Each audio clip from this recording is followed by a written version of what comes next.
On January 15th, 1919, Boston woke up expecting an ordinary winter day.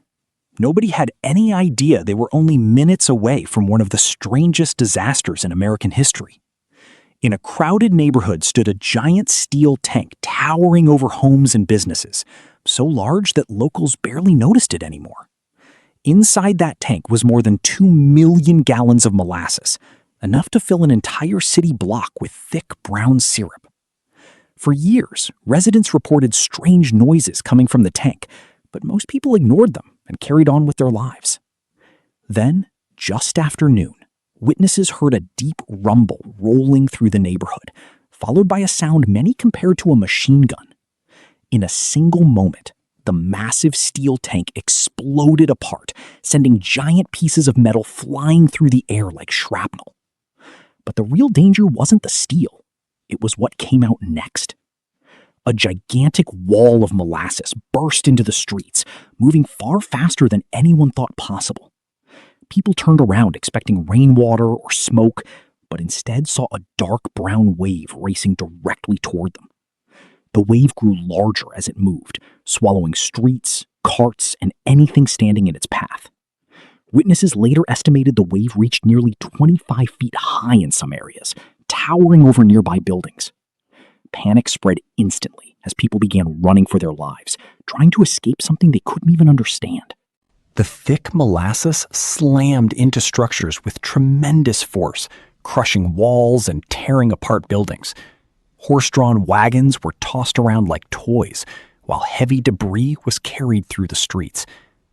People who managed to avoid the initial impact quickly discovered a terrifying problem. This wasn't water.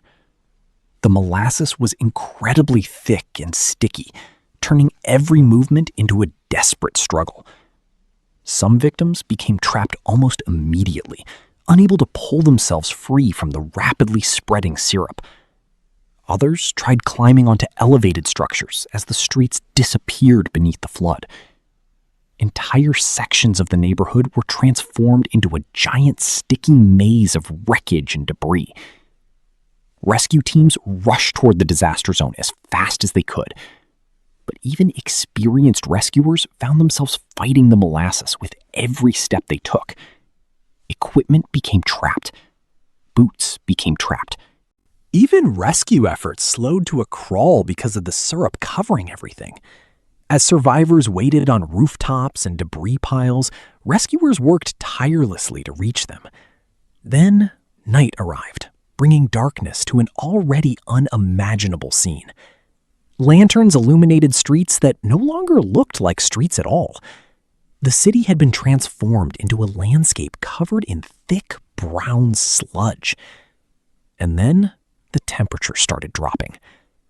As the cold intensified, the molasses became even thicker and harder to move through.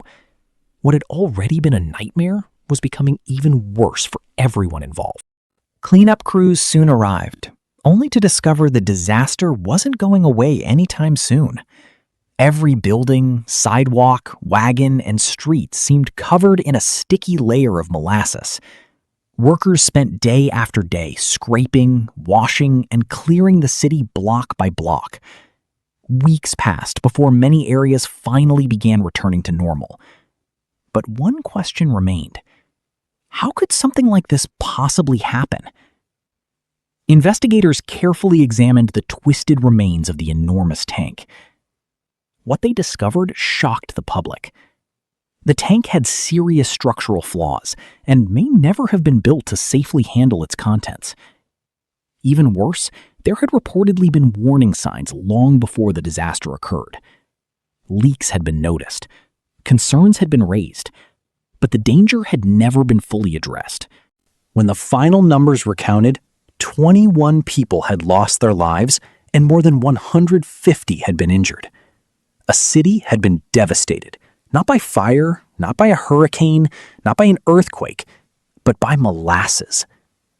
More than a century later, it remains one of the strangest and most unbelievable disasters in American history. And if someone told you a giant wave of syrup once destroyed part of a major American city, would you have believed it before hearing this story?